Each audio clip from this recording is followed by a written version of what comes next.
Dare great things for Christ.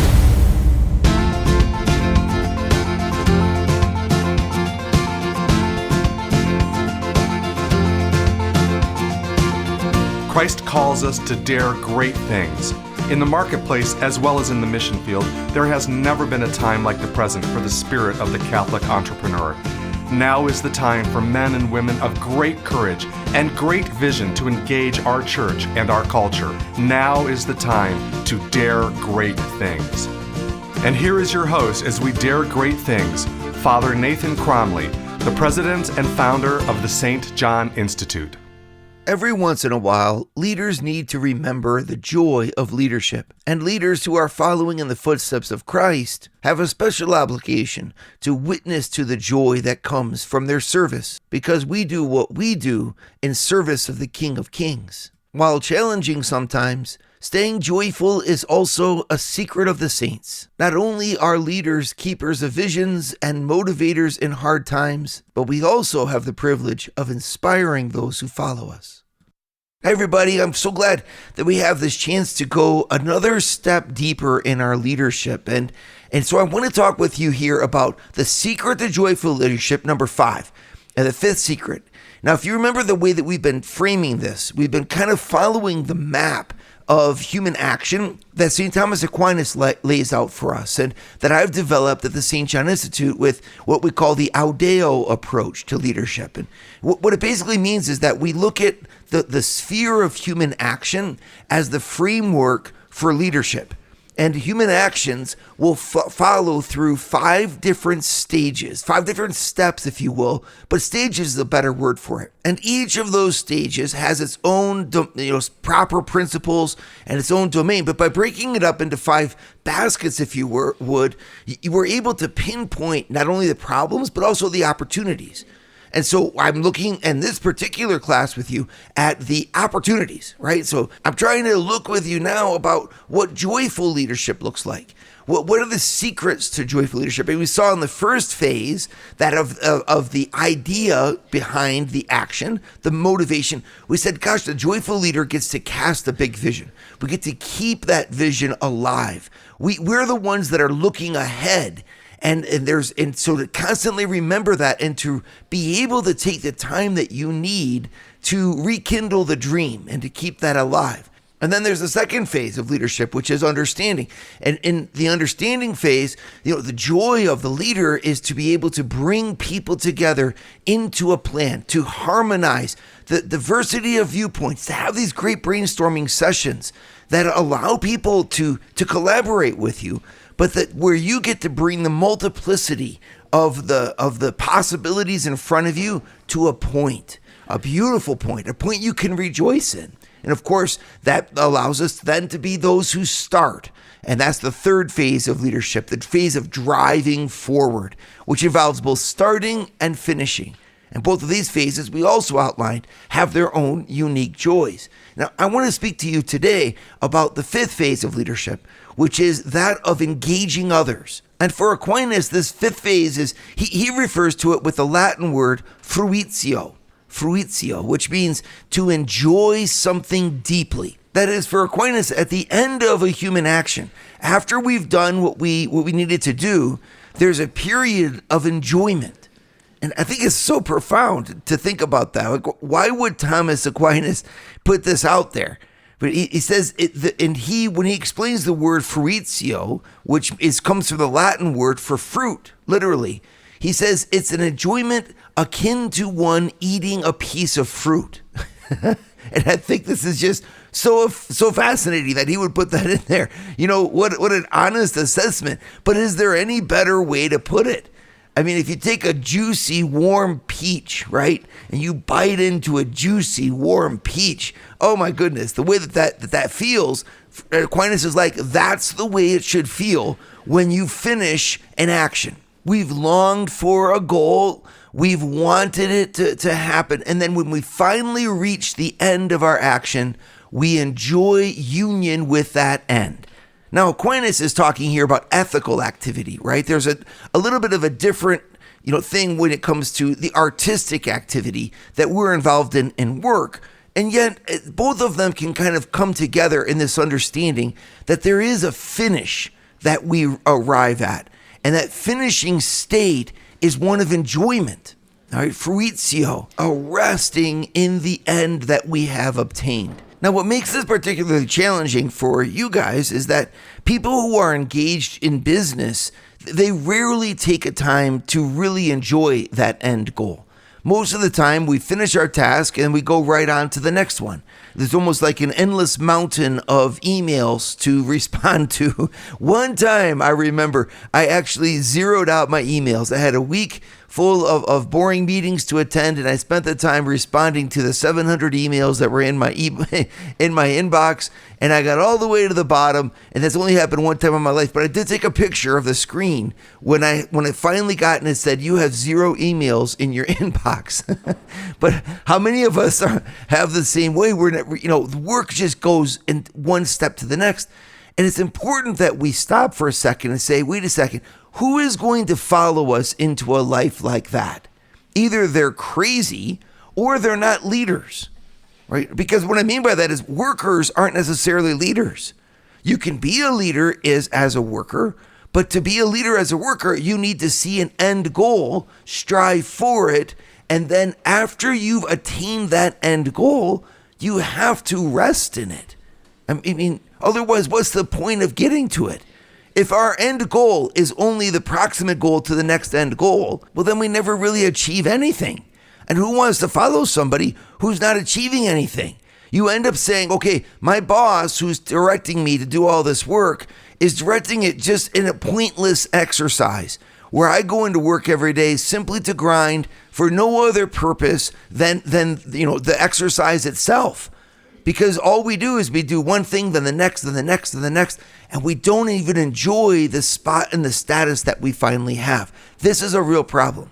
A leader has promised their people that they are going to take a mountain, and when we've taken that mountain, the leader needs to stop and rejoice in that success. Stop and enjoy that moment, even if it's briefly, and yet the enjoyment is key. Because at that point, you need to bring to a successful close what you have undertaken. It's profoundly human, and it's a secret to human joy. To enjoy the good things that you've achieved. When you think about it, it's amazing. You started with nothing. You started without having what you currently are striving for, right? Then you said, we're going to sacrifice time and energy and egos and all kinds of things that are very precious to us in order to have something even better than what we have right now. And then when you finally get to that state, which is better, well, if you don't stop and enjoy it, I mean, really, you lose motivation for yourself and for those who are following you. Everybody starts to feel like the point is just to stay busy and that somebody else is making the profit off of it, right? And this, of course, is very, deleterious to our human condition. No one wants to work for the sake of working, except people like you, who, of course, no, I'm just joking, but people who are addicts of work, right? And that's not what we're all about. A Christian is not called to be a slave to work. A Christian is a servant of Christ who then uses work to glorify Christ. But then there should be an end goal in that work where we literally glorify Christ. And how do you glorify Christ? By giving him thanks for what you've achieved and for what he's given you. I mean, this is why we say grace before meals. It's because that word grace before meals, it comes from the Latin gratias, which literally means both something that is given and the act of giving thanks for what is given. And so we say grace for our graces.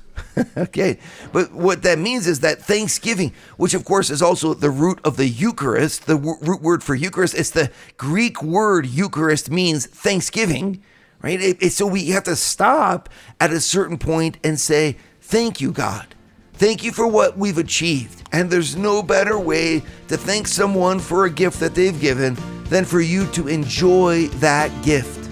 If you've climbed to the top of the mountain, take 5 minutes Would you like to and hear look more from around Father from the Nathan? peak. Join the St. John It's Leadership what- Network it's and what receive we a do. 2-minute And glance it's at the part of the gospel secret every of a Sunday morning joyful right leader. to your phone. And it's what's To going to learn make more, people go to joyful followers of a joyful leader. www.stjohnleadershipnetwork.org/member and join for free today. So in the thought of St. Thomas Aquinas, who's a medieval thinker in the Catholic tradition, the finished product, what you do at the end of an action, is you enjoy the action, fruitio. You literally, as he says, it's like eating a piece of fruit. You simply enjoy the rich taste of the fruit at the end of the action. You rest, he says, in union with the one whom you have loved. Okay, so that's in an ethical activity. Then in artistic activity, following the line of Aristotle, there's a type of artistic rest of contemplation where you turn around and you say, this is good. I remember when I used to be a roofer, I was a union roofer for several years. And when I was a roofer, we used to rip off sections of roof. And of course, you'd only tear off the amount that you could cover in that day, because the weather could roll in, you could have rains, and if you don't have a roof, you're going to have a lot of problems underneath. So we'd always be looking at the weather, tear off a section of roof, and then at the end of the day, we would cover that same section. And I remember the pride in the team as we finish the day, and you'd look back at that piece of brand new, beautiful roof that you laid down, and you think to yourself, that's going to last for 30 years. We guaranteeing that work for 30 years, and we were able to see the progress that we made. That's the artistic contemplation. It comes at the end of our activities where you stop and you say, it is good. What we have done is good.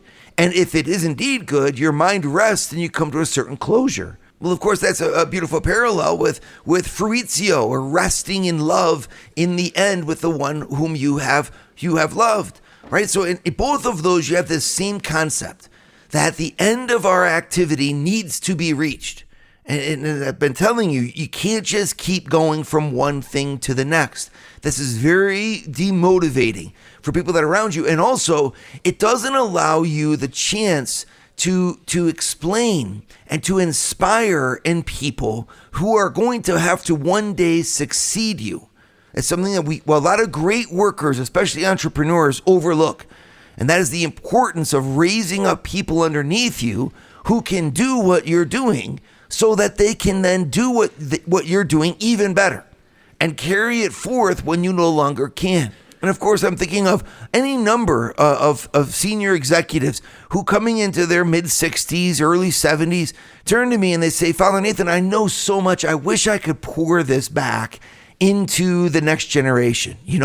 I wish I had someone that I could mentor. Do you have anyone that I could mentor to tell all of the wisdom that I have? And it's very touching, right? Like, they don't really say it like that, but that's what they're saying anyway.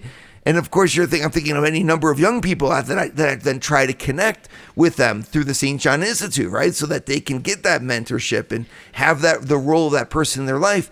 But it's profound when I'm listening to their hearts, because the desire then is no longer just to keep doing things. The desire is to pass on the flame, to light a fire in the hearts of other people, to help the next generation through this incredibly joyful, even if it's trying, right, occupation called for business leadership. I mean, it's on the one hand, when we're in it, all of us are tested to the max. But when you've succeeded and you've gone through, the paces, well, there's kind of like a desire like that you see in soldiers when they want to tell stories of their battles. Well, there's kind of or coaches when they talk about their greatest victories. There's something akin in the heart of a business leader who wants to turn around and say, hey, this is how I did it. And I want to zero in on that joy, because that's an example of fruitio. That's an example of resting in the end. That's a great example, because when you look at the span of a career, it's full of so many things. You want to look back over it, but then express how you got through.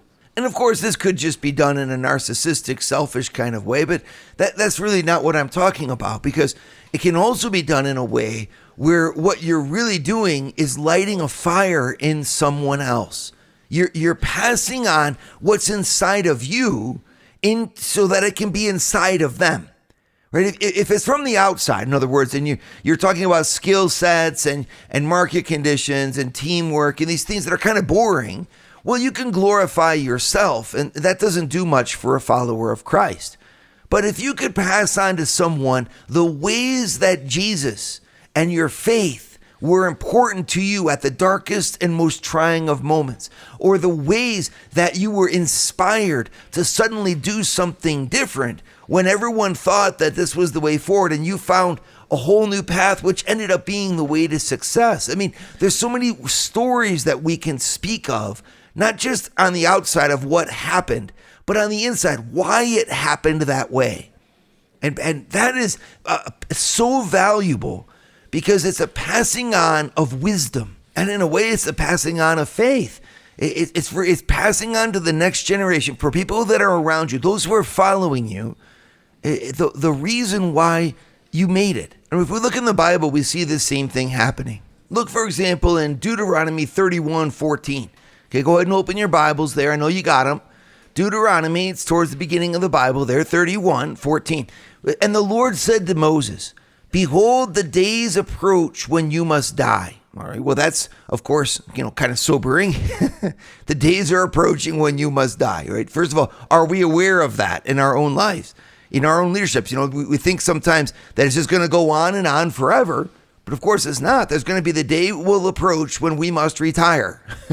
Okay, so he says, "Call Joshua and present yourselves in the tent of meeting that I may commission him." And then Moses does what he's told, and the Lord commissions Joshua. But then Moses turns and he sings this beautiful song. This is in Deuteronomy 32. You can see the whole thing right there, the Song of Moses, in which he reminds the people about what God has done. What a moment of joy for Moses to go through the whole history of the Exodus for the people of God and then tell them all of these beautiful times that God was there. What is he really doing? He's teaching Joshua to not be afraid. That as Joshua continues the journey, just as God was there in the past, so God will be there in the future. What Moses is really saying is that the reason for our success here is that God was with me. And as God has been with me, so God will be with you. What does that do? That lights a fire. It's passing on the flame. The flame of leadership that was burning in the heart of Moses gets passed on at that moment. And then in Deuteronomy 33, he turns around and blesses each of them. There's closure, you see, that happens. But that closure is a leadership moment. Closures are one of the most important moments in our leadership is when we have achieved something. And I think you can do this on a quarterly basis, on a monthly basis. Turn around and enjoy the moment with everybody. Look what we did. We started off there and we finished here. Now, of course, some people then go out to dinner. So you can do appreciation. You can do all kinds of different things. But in one way or the other, remember that leadership moment. Because that's when everybody is looking to you to see why we made it. What's the bigger purpose? What was happening inside? And you get to embody for that team that spirit. What a moment of joy. Because that's where your work becomes human. And you're not just doing it for profit. You're not just doing it for company growth. You're doing it because it's a glory of a human person to labor for something. Would you like to start your Thursday drive, morning that with inner a scriptural fire leadership lesson? You get to share. Join the St. by John Leadership pointing Network, out to everyone where Father Nathan the hosts reason a 30-minute behind call the at victory. 6:30 And of course, this is found in in all other four moments US in the time Bible zones. as well. To learn more, go to www.stjohnleadershipnetwork.org/member and join for free today. I think at the heart of a leader's joy is our ability to pass on what's in our heart to the hearts of those who are behind us. And it's not for everybody, and it's not all the time, and you have to accept the realism of this. But that certain people just aren't open to that, and certain situations are not appropriate. But there's a role for this that I just want to make sure that we study together and understand, because it's a profoundly human thing to want to communicate not just how a thing was done on the outside, but why it was done. And I use that word on purpose, communication, because that really says exactly what this really is. How do I bring you into communion with me, right? How do I communicate, pass on, make you share with the Spirit that has brought us both to this final moment of joy, right? This is where we become human, where we share our humanity. We have dreamed together, we have fought through things together, and now at the end, we need to be able to rejoice together, celebrate together, even if it's briefly, even if it's only just with a few words of affirmation. I mean, I'm thinking, for example, of the custom that people have when they play golf. Polite golf manners is that at the end of a round of golf, you stop and everybody shakes hands. It's kind of an odd thing. You might not have spoken much during the round, but then at the end, everybody shakes hands, right? But even if you've had a bad round, it's just what's polite to do because you're bringing the thing to a close in a good way, right? This is what communication does. In communication, it's where we get to go deep in our leadership. Just like in our visioning and our dreaming, we get to go high, right? And then in our drive, we get to go through whatever's in front of us. In our communication, we get to go deep. So, I mean, at its heart, what this communication is, you see, it's something where I get to bring into the outside or the circumstances of the work, of what we got to do today, what we did yesterday, what we're going to be doing in the future. I get to bring also the ethos, right? The inner conditions of my heart to bear. Now, obviously, this is not always appropriate. You can only do it a little bit because otherwise you become very heavy, right? No one really wants to have to accept the ethos, right? To use a gentle word, the other word is pathos, right? Because some people, when they try to communicate their ethos, end up communicating their pathos, right? So the ethos is the spirit, the positive energy that's been with you as you've done this thing. This is an important thing to communicate. Pathos is the painful energy, the heartaches, the trials, right? And most of the time, people don't really want to listen to that. I mean, it renders us sympathetic to somebody who's sharing the pathos that has driven them. But in the end, suffering is something you can't share. It's a very personal thing. The ethos, though, you can share because that's something that everyone can ascribe to in their own way. And this is what's so important, to make sure that when you're communicating joy. My goodness. Everyone wants to listen to a preacher who's smiling at them, right? Everybody who wants to listen, because then you're showing that you believe in the people who are following you. People want to follow people who are winners and are on the winning team. And the fact that they had to suffer and go through things as they went through it is really not the point, and it's not attractive.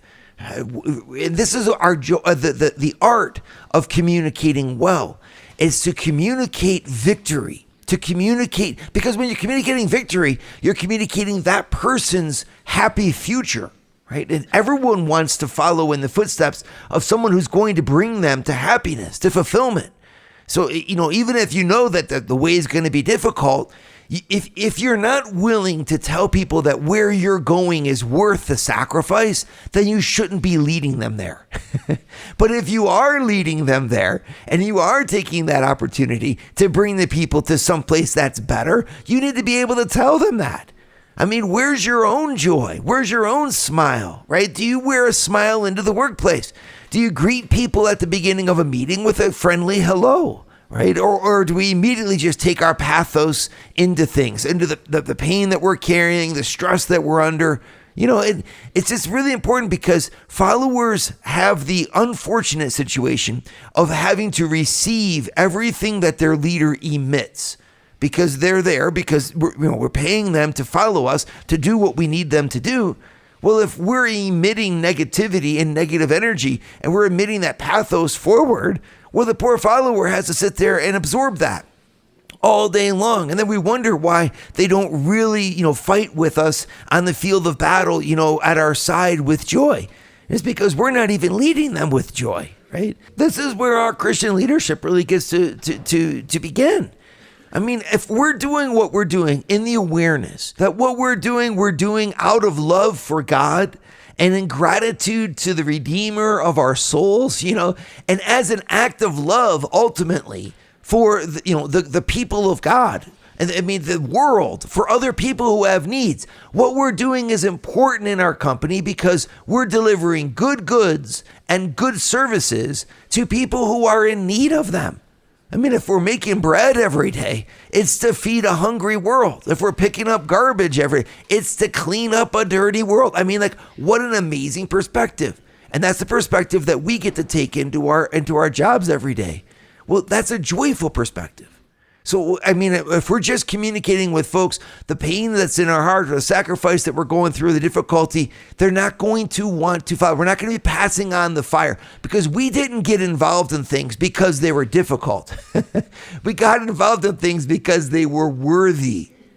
And a Christian who follows Christ into business is following Christ into business. And therefore we follow him with hope in our hearts, right? And with this desire to see his will be done and to let Christ transform the world through us.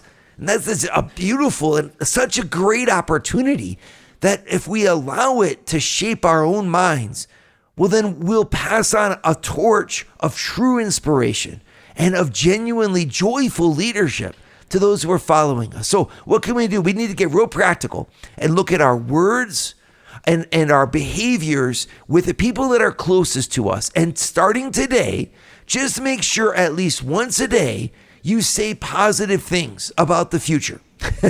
Okay, so I'm going to be real practical, real easy with you. Starting today, communicate at least to one person the joy that you have found in your success and in your opportunity to strive for it in the name of Christ. Right? By doing that, we give such good witness to Jesus, and we bring other people with us more effectively because we have become a joyful leader, and it's a secret to our success. Dare great things for Christ. Share your feedback with Father Nathan. Send us an email at communications@stjohninstitute.org. That's communications@stjohninstitute.org. And visit www.stjohninstitute.org and sign up for our newsletter to receive updates from Father Nathan.